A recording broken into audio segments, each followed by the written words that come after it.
किसान साथियों राम राम। आशा और उम्मीद करता हूं कि आप सब ठीक ठाक होंगे। साथियों, आज मैं एक बहुत बड़े महत्वपूर्ण फैसले की चर्चा करने जा रहा हूं जो सरकार ने हाल ही में लिया है। मैं आपको बताने जा रहा हूं कि हमारे देश में बिकने वाले खुले खाद्य तेल के ऊपर सरकार ने रोक लगाने का इंतजाम किया है। ये क्यों किया है, ये तेल कहाँ बिक रहा था, कैसे बिक रहा था और ये कहाँ से आ रहा था, ये सारी जानकारी मैं आपको इस वीडियो में बताने जा रहा हूँ। मैं आपको बार बार कह चुका हूं कि आपका ज्ञान बढ़ाने के लिए, आपको तमाम बातों की जानकारी देने के लिए हमारा ये अभियान चल रहा है। अनेक वीडियो हमारे इस चैनल के ऊपर आए हुए हैं, आप सुन सकते हो, देख सकते हो। ज्ञान बढ़ेगा, जानकारी बढ़ेगी और यदि सब्सक्राइब करके इसके साथ जुड़ोगे तो इस तरह के वीडियो और भी आपको मिलते रहेंगे। शेयर करोगे तो हर किसान तक जाएगा, उसे इस बात का ज्ञान होगा कि सरकार मौके पर क्या योजना बना रही है। साथियों, विदेशों से हमारा जो खाने का तेल है वो कंटेनरों में भर के आता है, बड़ी बड़ी जहाज़ों में भर के आता है। और आपको एक बात बता दूं कि हमारे देश में लगभग 3 करोड़ टन के लगभग तेल जो है खपत होता है और हमारे देश की उत्पादन क्षमता केवल 1.5 करोड़ टन के लगभग है। 1.5 करोड़ टन से प्लस का तेल बाहर से आता है, वो पाम ऑयल हो, कनेला तेल हो, चाहे सोया तेल हो, सूरजमुखी तेल हो, अनेक प्रकार के खाद्य तेल विदेशों से मंगवाए जाते हैं। वो तेल जहाज़ों में भर के, कंटेनरों में भर के हमारी बंदरगाह पर पहुंचते हैं। वहाँ कंपनियाँ वो कंटेनर जो मंगवाती हैं वो कंपनियाँ अपने गोदामों में ले जाती हैं और वहाँ से 15 लीटर के, 20 लीटर के टीन भर करके, पीपे भर करके वो कंपनियाँ हमें सेल करती हैं। बाज़ारों में आते हैं, बाज़ारों से छोटे दुकानदार लाते हैं और छोटे दुकानदार फिर हमारे देश की गरीब जनता जो है 10 रुपये का, 20 रुपये का, 50 रुपये का तेल लेने का जो काम करती है, उसे अपने बर्तन में गाल के देते हैं, उसकी पैकिंग नहीं होती। पर तो अब सरकार ने, मैंने आपको पहले भी बताया था कि खाद्य तेलों की स्टैंडर्ड पैकिंग के ऊपर कानून बना दिया है कि हर कंपनी जो भी तेल मंगवाएगी वो अपनी तेल की पैकिंग करके बाज़ार में बेचेगी। मतलब ये है कि बिना पैकिंग के कोई भी तेल बाज़ार में सेल नहीं कर सकेगा। अब इसका फ़ायदा क्या होगा, इसका नुकसान क्या होगा? मिलावट करने वाला बड़ा आदमी होता है। कंपनियां जो बनाती हैं वो कंटेनरों से मंगवाती हैं, ला करके अपने गोदामों में रखती हैं। मिलावट वहाँ भी हो सकती है, मिलावट पैकिंग में भी हो सकती है और मिलावट खुले डिब्बे और पिप्पे में जो खुला तेल बेचा जाता है उसमें भी हो सकती है।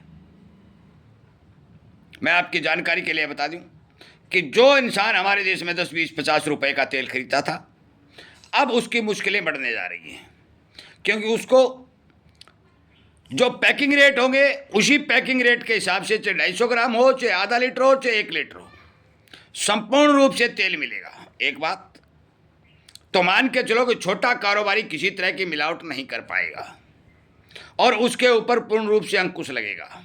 एक बात। दूसरी बात, बड़ी कंपनियां जो पैकिंग करेंगी उसका परमानेंटली बिल होगा और बिल के आधार के ऊपर कंपनियों के गोदामों पर छापेमारी या कार्रवाई भी की जाने की समस्या होगी, जिसके कारण बड़ी कंपनियों को भी डर रहेगा कि यदि मिलावट के लिए पकड़े गए तो मान के चलो कि नुकसान तय है। साथियों, जहाँ तक हमें रिपोर्टें आ रही हैं, हम मिलावटखोरों के खिलाफ हो रहे हैं इस तरह के फैसले को अच्छा फैसला मानते हैं, क्योंकि कच्चे में तेल बेचना, खुले मैदान में तेल बेचना, बिना पैकिंग के तेल बेचना, उसमें कुछ भी मिल सकता है, कुछ भी मिलाया जा सकता है। और आप सभी को पता है कि हमारे देश में ये भंडार लंबे समय से चल रहा है। मैं आपकी जानकारी के लिए बता दूं कि अब यदि ये पैकिंग के रूप में तेल मिलेगा तो देश के अंदर आने वाले तेल की खपत की संपूर्ण रूप से जानकारी आपके सामने होगी।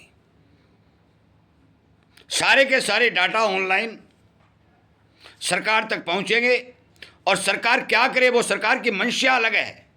मिलावटखोरों को समर्थन दे या मिलावटखोरों को अंकुश लगाए वो एक अलग बात है, परंतु ये फैसला खाद्य तेलों की सुरक्षा के लिए अच्छा फैसला है।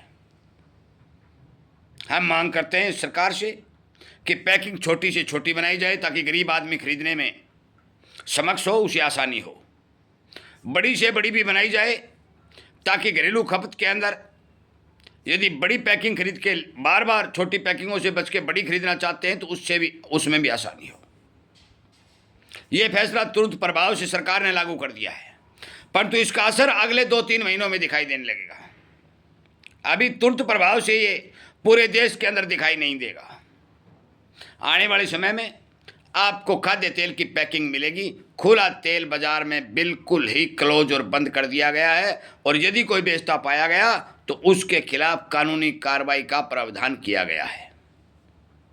हमें लगता है